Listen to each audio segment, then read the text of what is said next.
Practice. It's just a practice. And like any skill, you have to keep doing it. This practice of awareness, practice of mindfulness, practice of being conscious, it is a practice. And it's a practice only because we have spent decades of our lives learning to be unconscious. First, our own egos. It's just the nature of the mind. The scriptures have been talking about the monkey mind long before there were TVs and smartphones. So we can't blame the devices. But we also have perfected the art of distraction. And so even though it is a product of the mind anyway, we now have developed tools that plug into the mind that allow us every second to be distracted. It's amazing. I'm doing one thing, but this device beeps, and suddenly I'm now with my device. We all say, I don't want to be slaves, I want to be free. I want autonomy. But we literally carry around our master. We could leave it at home. We don't. Voluntarily, we carry it around. We stick it in our pockets. We carry them in the bathroom. We carry them in the kitchen. We sit with them at the dining table. Voluntarily. Every ring, every beep, every bleep, everything. We jump. Yes, G, batao. And we pay money for it. And more money every year because there's a newer model. Like, you don't want the old model master, I want the new model master. But if our focus is to stay conscious, we have to at least be aware of the ways where I consciously become unconscious. Because it is the nature of the mind anyway, and even when I turn my device off, I sit down, I close my eyes, I remove all distractions, I sit to meditate. Nonetheless, my mind is going to dance all over the place. Doesn't mean that you should go deviceless, but it just means that there are ways, there are times we don't have to have notifications for every single app on all the time. There are options, there are ways, but we need to be conscious. There's no right way or wrong way.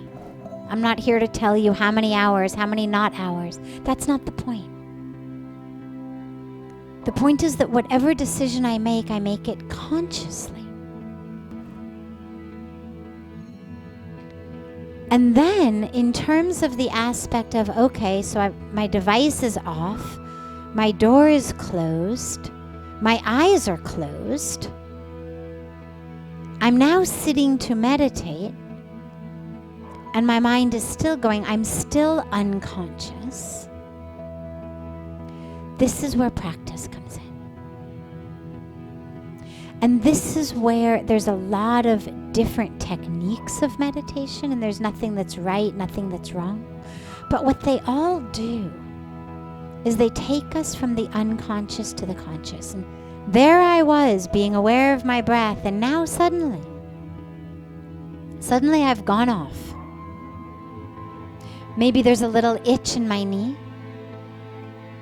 And instead of simply saying, itchy knee, and moving my awareness back to the breath, or instead of simply staying rooted in my mantra, maybe I go with the itch. My mind says, oh my God, itchy knee. Yeah, I bet there's ants.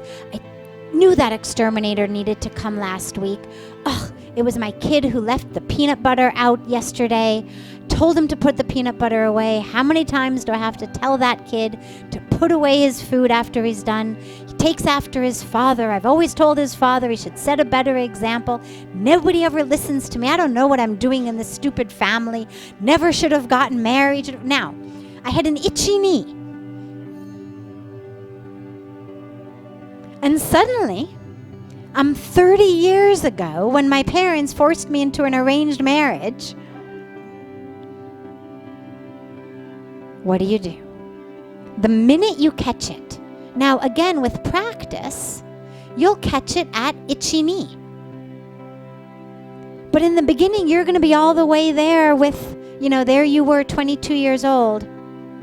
Okay, wherever you are, whether you remember at the peanut butter that you were supposed to be meditating, or you remember at the sloppy husband you were supposed to be meditating, or you remember at the forced marriage you were supposed to be meditating, wherever you remember, at that moment, just bring it back. Just bring it back. Don't allow yourself to go further. Whatever you're bringing it back to,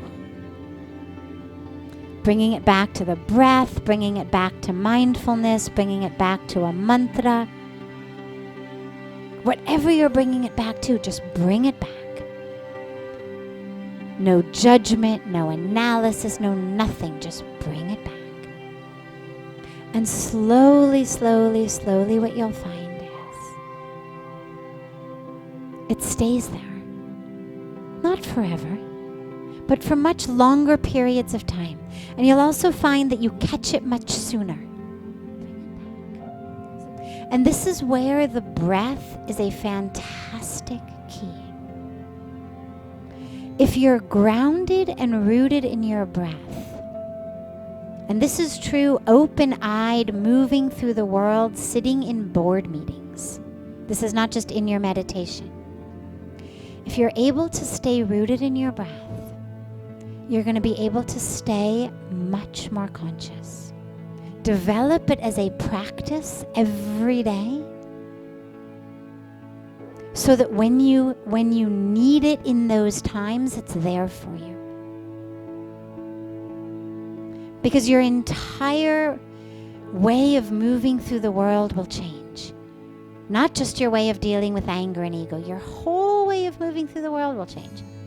You'll notice the words before they come out of your mouth.